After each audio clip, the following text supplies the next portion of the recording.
and thank you for giving me the opportunity to share my story. I want to preface this with the fact that it is well understood that the men and women in our police force have an incredibly challenging and dangerous job. That is why it's important to make sure that we hold the few bad apples that might exist amongst your ranks accountable. May we please play the video that I submitted. Body over to your house. You told her nobody was home. And she gets there and there's nobody there. And you push her on the floor beside your bed, between the dresser and the bed. You push her down on the floor. You get on top of her. You hold her arms down where she can't move. This never happened. And then you tell her to get up, and she's not moving quick enough for you, so you grab her. She then shoves you off, and she stands up on her own, and she tries to walk past you, and you don't let her. You're standing in her way. She tells you to get out of her way. She's crying. She's saying to let her go, but you don't get out of her way. You then push her down on the bed and sexually assault her.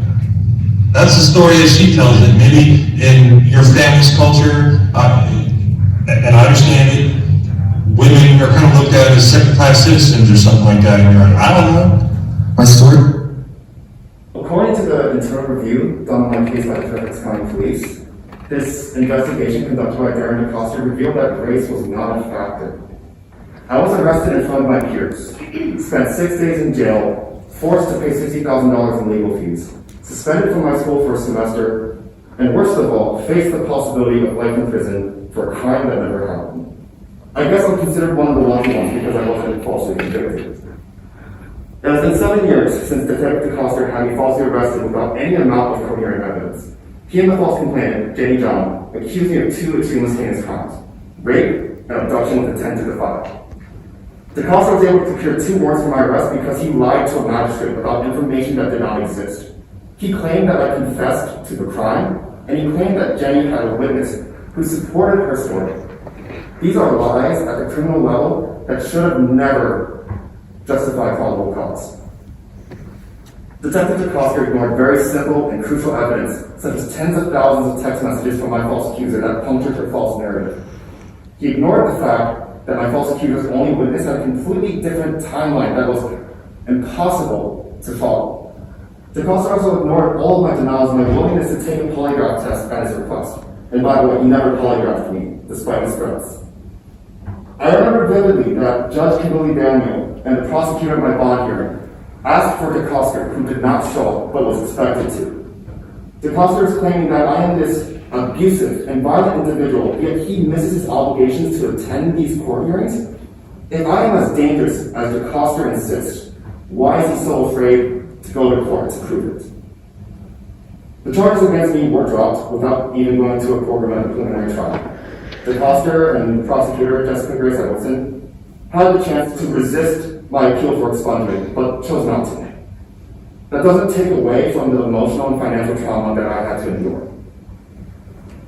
To add even more salt to these wounds, whenever I asked the Fairfax County Police and their Internal Affairs Bureau for some closure, for some explanation for what happened, they recognize that the investigation was problematic, but yet they always fail to explain why I had to be arrested and why this happened. They can't justify probable cause, but have the audacity to say that it's okay that this happened to me. So from the Fairfax County Police's perspective, it is okay that I face the possibility of life in prison, despite the fact that this was an improper and horribly conducted investigation. It is perfectly fine that I suffered severe emotional and financial losses, even though I'm innocent. The refusal to prosecute DeCosta, who has a history of overly aggressive police work, continues to baffle me, and the fact that Jenny John, who has a record of making false accusations to the Fairfax County Police and wasting your resources, wasting the time of your officers and prosecutors, has never faced consequences for her actions. This has always left me at a loss for words. It is impossible to rest knowing that there are individuals like DeCosta operating with the authority to arbitrarily throw innocent people in jail and even convict them. There's never enough time to elaborate on the bedrock of issues that plague the criminal justice system, not just in Fairfax County, but throughout the whole country.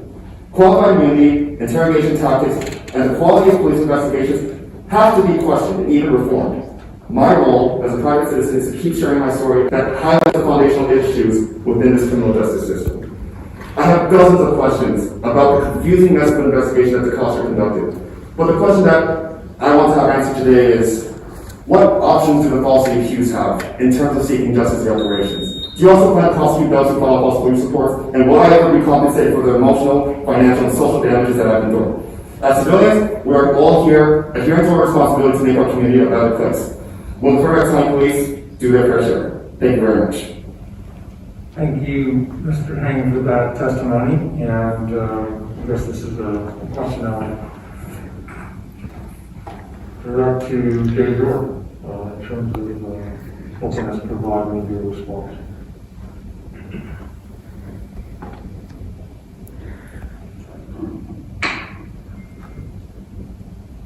I'm not sure how to respond. Can you repeat the question, please? What options do the falsely accused have in terms of being compensated, being made whole? And in my personal case, will I ever be compensated for the financial, social, and emotional damages that I've had to endure? Well, first, I don't know anything. I'm not being facetious at all. I don't know about your case. I'll have to speak with Colonel Rossler and review the facts of that case. And we can get back to the chairman. I'd be more than happy to cooperate in any way. Okay. Thank you very much for your testimony. We'll follow up with you, okay? Our next